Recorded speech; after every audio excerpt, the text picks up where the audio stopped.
By the way, I was 8 years old at this point. He was 17. I was older. 17? Yeah. My number's 82? No, I was 10. He was 10. He was 10. He was almost 10. And by the way, happy birthday, Pete. Yeah. Let's go back. He's 17 today. All right. 17 now. How many guys weren't even born yet in the room? 1, 2, 3. Come on, Chief. Give me a break. A couple of guys weren't even born yet. All right. August 7th, he starts probate school and begins what will turn out to be a very memorable career. Once done with his training on September 18th, he gets assigned to Grand Avenue in Elmhurst. I knew you'd like that, so. At Engine 287, he starts learning the ways of the job, especially from some guy named Kevin Duffy. Too bad he's not here tonight. A few years later, Anthony makes his move across the floor. Of course, why not? Great house. I guess that old rumor of the height requirement for the truck was false back then. All right? He continues learning the ways of the job, hits the books to maybe have a lucky Saturday. And sure enough, it paid off. And in August of '95, he gets promoted to lieutenant. A little bouncing around the 7th Division in the Bronx. Next thing you know, he's got a new home in 79 Engine. Now, all of us guys know all of the stories of the Grand Concourse. We don't need to go into that. All right? More studying in between, cutting lawns. And in November 2001, he reaches his newest peak at captain. We all know a lot was going on in 2001 around the job. After countless days on the pile and now being assigned to the 14th Division, he's asked to work on some radio project. He jumps right in to work on a change to the radios for the entire department that still exists today. Little did he know how long that would go on for. Fast forward to 2004, that's where our story begins. All right, so Engine 274, we've been picked to go through some special training to become one of the 4 hazmat engines for the city. Our former captain, John Johnson, had gotten promoted to battalion chief early that year. The men were eagerly awaiting the officer assignment for the new captain. I think we had Tracy, Captain Tracy was UFO. And I had just gotten there, and I think he thought he was getting the spot. But on December 4th, the department orders came out, and the response was basically, "What the fuck is Anthony Catalanotto?"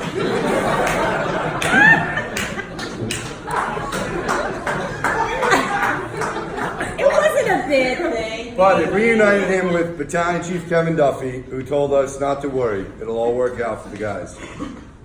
So after getting this hazmat training with me and Tony Lilly in February of '05. Yeah, Tony. Yeah, Tony. Is Tony here tonight? No, he's not here. Captain Cat.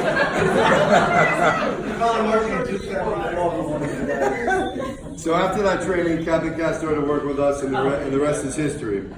Actually, not really. Things started progressing around the house, which was starting to get younger every few months. Then we found out about his OCD. Every filing cabinet got fixed up. Then the office needed a redo. He actually mapped out how he wanted the office laid out. Several editions of that map out. A label maker. It's actually probably still a work in progress. But we got a few more new guys came through. A few more fixes around the firehouse. And in 2007, we took in who would be known as the last probate, Andrea Fazio. He's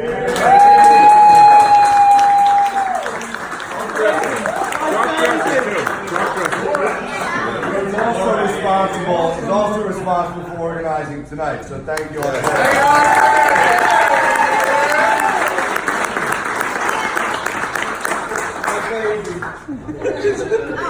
He's all grown up, Kevin.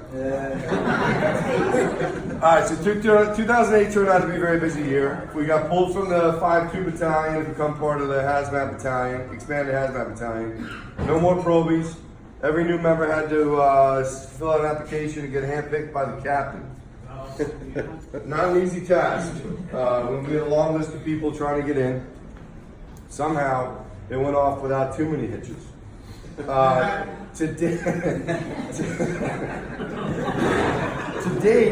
date, we have 24 members that have transferred through that process since 2008. That year in 2008, we also celebrated our company's 100th anniversary. Another day of infamy in 274 history. Tons of people there, and our sewer line got backed up.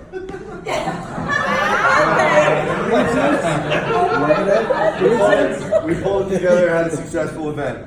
And then just on a side note about the anniversary, of the 35 members on that day, 11 are left. Just kind of interesting.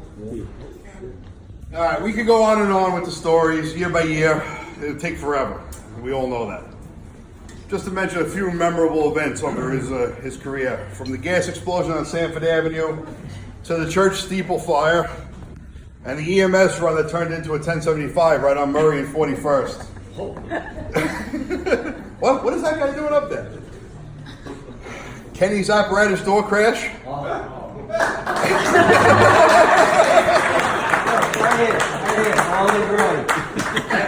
And the alarm clock for G-Man that was set up in the AIDS office that only woke up the captain that night. And, of course, who could ever forget the 2006 New York Post article for top dog in the FDNY.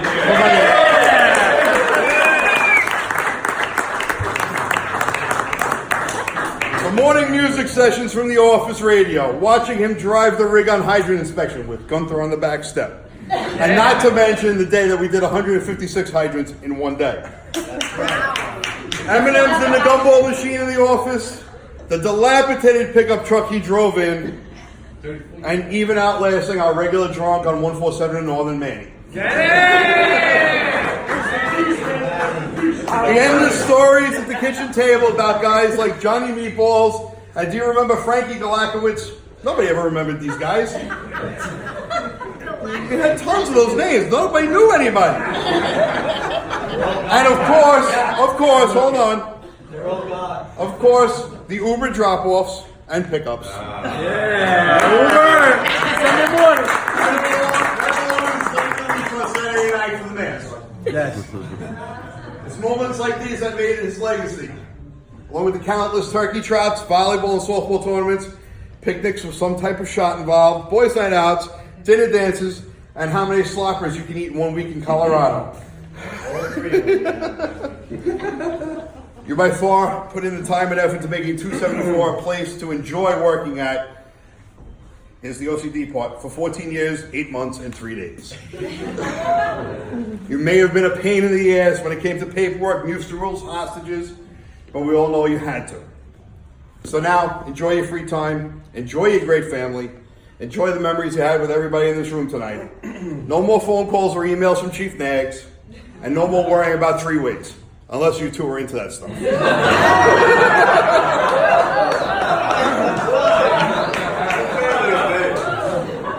From us to you, best of luck in everything from here on. Don't be a stranger.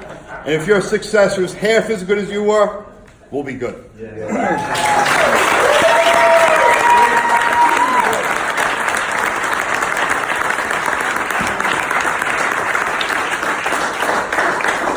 All right, so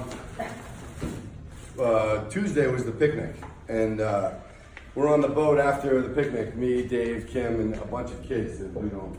And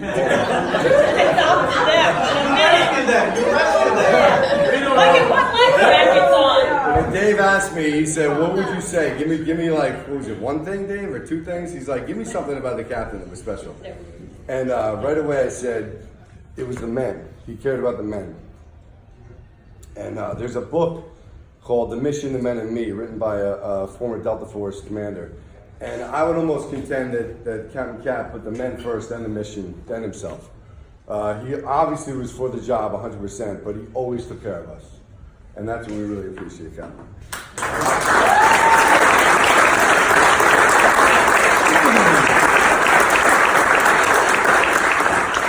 So, Cap, if you could bring Marianne up here for a moment. Why me? It's all about Anthony. It's the summer of Anthony.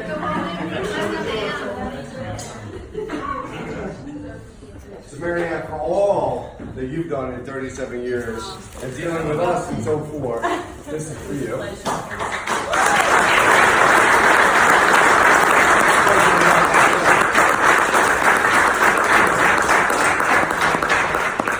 That from the members of 274 and Battalion 5-2. This is a small token of our appreciation.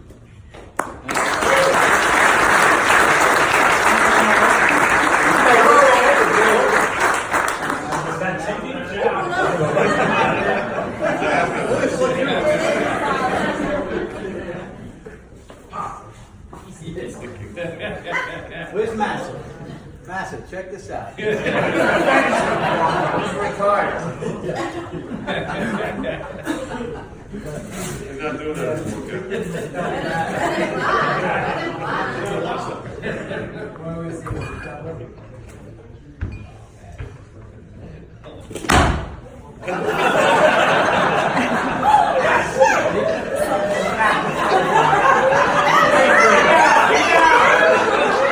Is that how it works when you're on top of the buildings like that?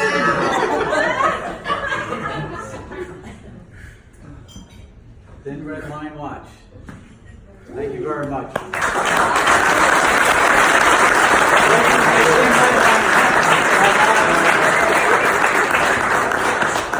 My speech. Oh no, that's not it. That's not it. Oh, that's it. Yeah. We can keep a copy of that. Guys and wives and girlfriends and significant others and Rob. You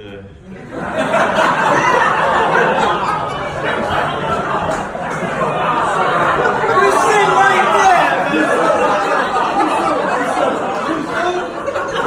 Have we forgotten Carly?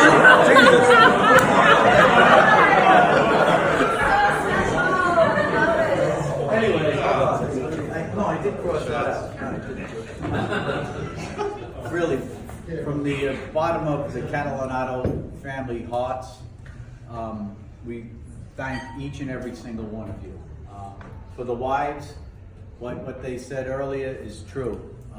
I might have been hard, I might have been tough on them, but I knew the shit was gonna come down if we didn't follow the, do what I had to do for you. And they tried to make it easy. We always tried to work with you. But I was the guy that said, in the hostage group, I have to work Friday night and Saturday. That's me. That's on the captain. But anyway, I just I always looked at each one of you guys as one of my children. What was going on in your life? I tried to meet as many of the wives, the kids, and whatnot, to know that this is not just a job, this is a family, this is a calling, and we try to do things the right way when I worked and except when I took over the wheel to drive. Right, Mark? Mark? Didn't say anything. But the looks that we used to get driving up and down Northern Boulevard when they saw the captain, there's some guy with a light blue shirt, 2 bars, driving the rig, and I'm like, we don't wait for red lights when we're doing hydrants, man. I can do 3 hydrants at that red light. It's been the first time I worked in 274. I was a lieutenant in the Bronx, and there was an open spot, and they made a voice announcement, as the old guys know, looking for non-red line guys to work in the 14th Division. And I was fortunate enough to get an overtime tour, a day tour in 274. And I think Billy Cooper was driving me, and Weisenberger was the battalion chief. And if the older guys know, he was kind of a tough, by the numbers kind of an officer.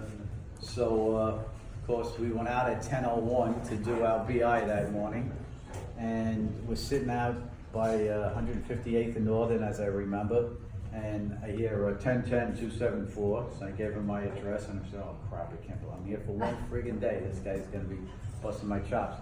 You see the rig pull up behind me. I get out of the rig to go meet the chief. Of course, he walks around the other side. He tells Cooper he wants to eat early. And I'm like, I'm looking at Cooper, and I'm like, F him, man. We're staying out till 1 o'clock. Obviously, we fed him, man. The time we wanted to eat. But I knew right then and there that it was a house that I could work in for sure. One of the fortunate things when you bounce a new tenant, you get to bounce in a couple of different houses. Some houses give you the heebie-jeebies, right? I mean, right? We walked in, and others you feel like this is like mother's womb. One of the odd things about 274 is it's a single engine company. I always worked in a triple house. As some of you guys know who've been transferred into 274, working in a triple house with an engine and truck has got a different sort of vibe to it. And I always said to Marion, it's like the mother's womb, a single engine company, you know? You guys, man, we bust each other's chops, but you don't have that attack of the trucks on top of the engine or vice versa. Or the engine spending $40 on a meal that should only cost $10. You know, they buy waffles for like 6 months and syrup and organic syrup and, you know, spend some money, engine guys. And the engine guys, I remember would be sitting there, you know, cutting the ice cream in like 5 little slivers and handing I'm not supposed to know about this. well,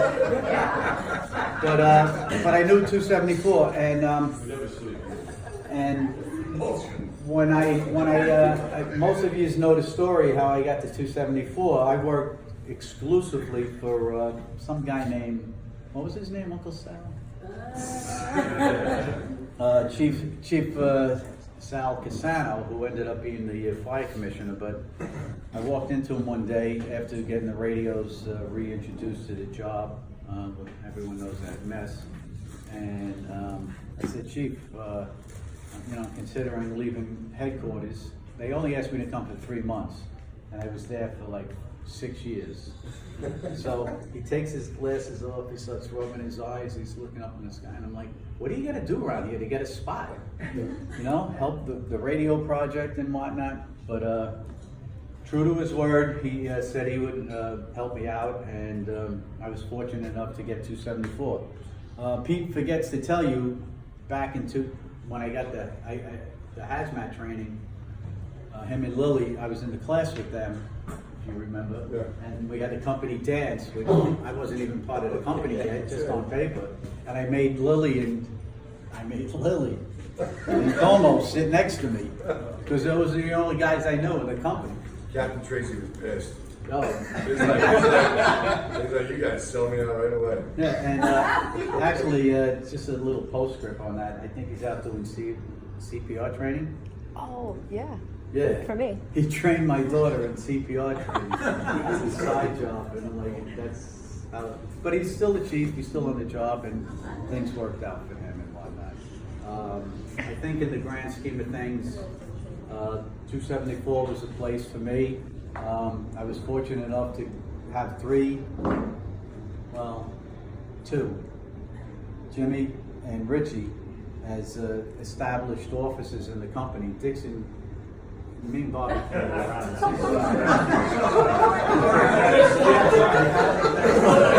But little did we know, when him getting that spot, everyone something was going on, something was in the works, which a lot of us didn't know about. But I had two great guys established, one lunatic over here. My OCD. That thing is still behind the locker, just so everyone knows, in the office. With the push pins, color-coded push pins. Well, they're ice.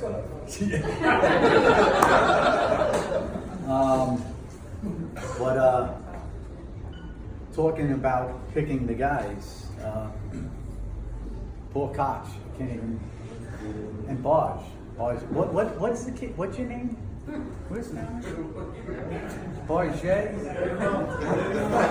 Whatever I want. All of your decisions were easy. The selection dates were the tough things, and you know it wasn't my call, but you know I fought.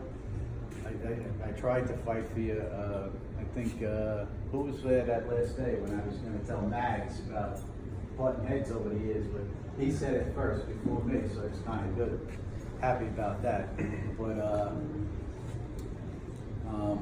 poor Chris and Darren would just be out there at the Rock. Every time we'd walk out to the Rock for training, and they'd just be there like.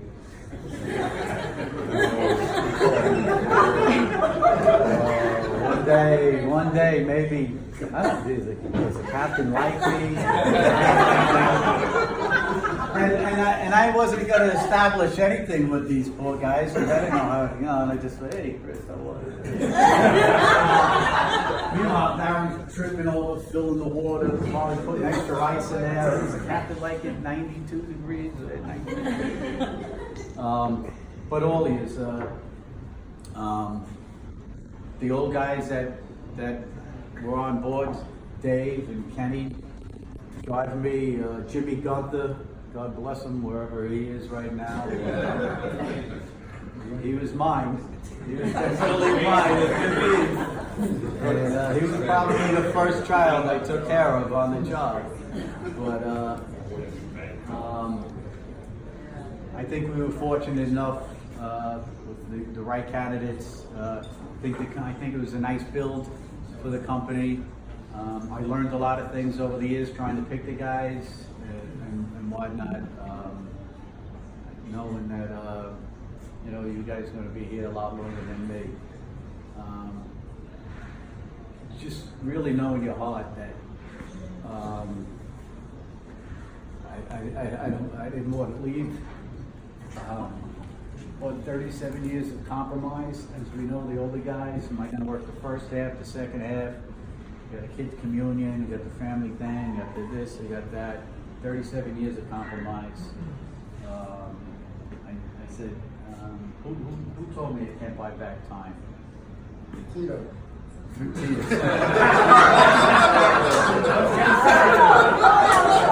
Actually, no. The guy I worked with in Rescue 3, he told me you can't buy back time. You can't buy back time. And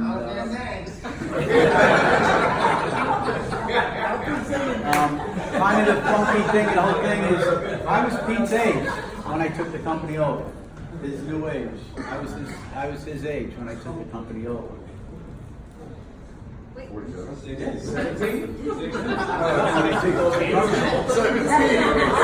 Always back in 17.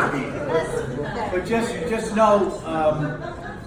know, I love the place. I'll always love 4120 Murray Street. I'm kind of glad that we got out, Dave, right that night when they knocked the wall down and all the construction that's going on.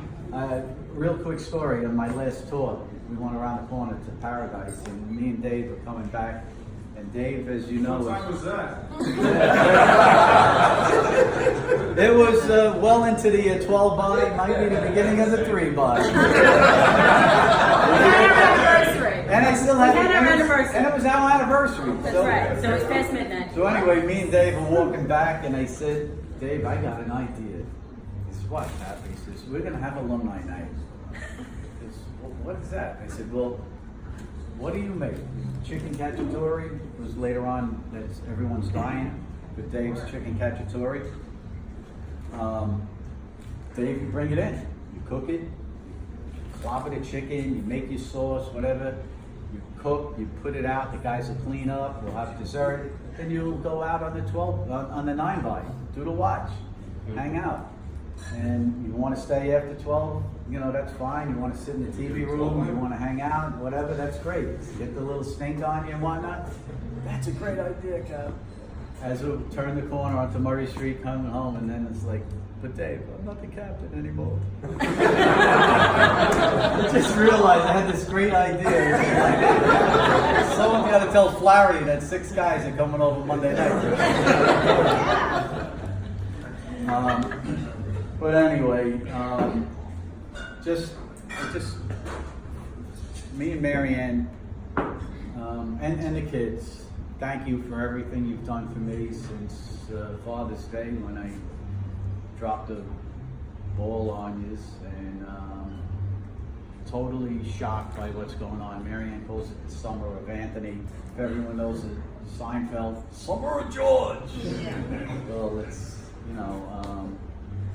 but anyway, just know the first 2 days I'm easing into it. It's not as cracked up as they said it's gonna be. Half my family doesn't know I'm retired yet, and I'm leaving it that way. But just always know that although I can't be in your lives every day, that you're in my heart.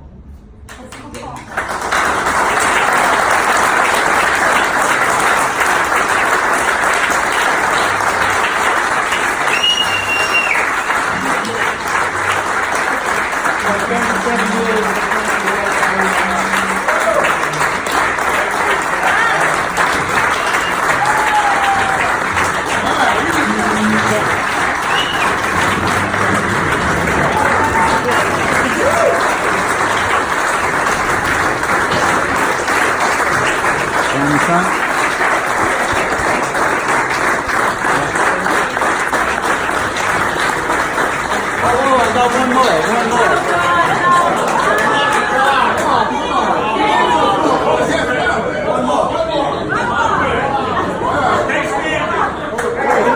Petey who? That's the guy's last name.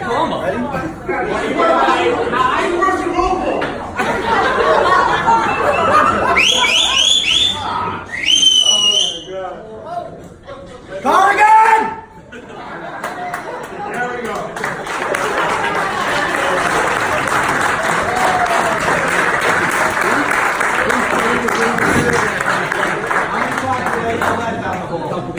A couple times.